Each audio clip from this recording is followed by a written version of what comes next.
He then gives the explanation of why we've been chosen. He says, "Huwa ijtabakum."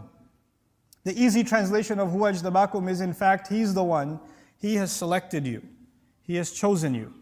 But the Arabic word here for choosing, or ijtiba, the word that's selected here by Allah, is very special.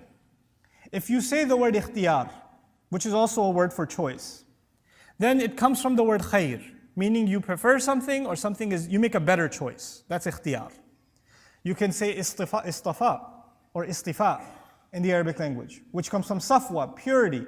When you make a choice, you don't have to explain to anybody else why you made that choice. For example, when you go shopping and you buy like a blue shirt, you don't owe somebody a scientific explanation, why did you pick the blue shirt, why didn't you get the white shirt? That's istifa, it's purely your choice. There's no rationale necessary.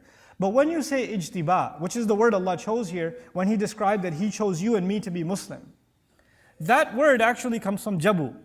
Jabu in Arabic, in Old Arabic, actually the verb used to be used for tax collection.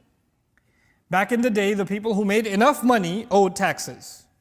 Obviously, even now, you have to be above a certain level minimum income before you're qualified to be selected for tax collection. Ijtiba actually means to make a choice based on qualifications. So in other words, when you get hired for a job, or if you're fixing your car, or you're tightening a screw or something and you pick the right tool for that job, you just did ijtiba. Because if you pick any other tool, it doesn't do the job. When you make the right choice for the right job, that is called ijtiba.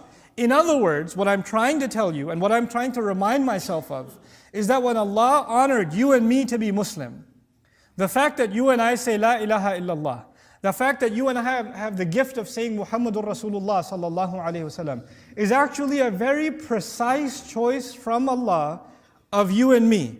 There were plenty of other human beings available before Allah on this planet, and Allah chose precisely you and me to be Muslim for a task that He has. Because ijtiba is done for a particular purpose, for a task. So now, we aren't just chosen to be Muslim, we're chosen to be Muslim because we have a mission in front of us. And that mission He already describes is you have to struggle for Allah as is worthy of the struggle that should be made for Him.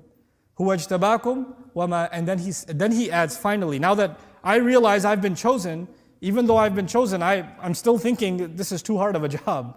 How am I going to do this? Fine, Allah sees something in me I don't even see it in myself. I don't even see what's so special about me. Why did I get chosen? There's so many better people out there. But and this is too hard anyway. Islam is way too hard. What Allah is asking of me is too much. I can't do it. And what are the next words from Allah Himself? وَمَا جَعَلَ عَلَيْكُمْ فِي الدِّينِ مِنْ حَرَجٍ.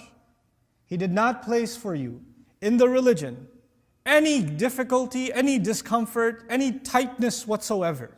In other words, this is Allah Himself telling you, relax, I'll make it easy. Don't you worry about that. You're the right man for the job. You're the right woman for the job. You were the one chosen for this time, this day, and this age. When you look around now, you see that Muslims we're the target of media attention, political craziness. I travel to England all the time. But this last time I traveled, I got exhaustively questioned. What are you doing here? I got questioned, like, why are you here? That's never happened before.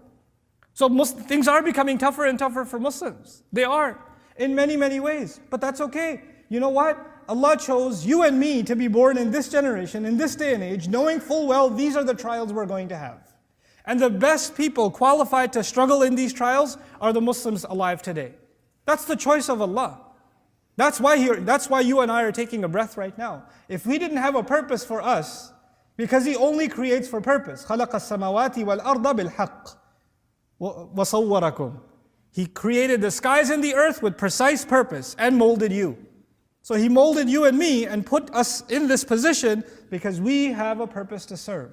And then even though that's a challenging purpose, Allah Himself gives the orientation and says, I'm not going to make it any hard for you. It's not going to be difficult at all. I'll take you back to the analogy I gave you in the beginning. There's that job interview, and the guy gave you an impossible job description, and you're sitting there thinking, there's no way I'll get hired. And then he hires you.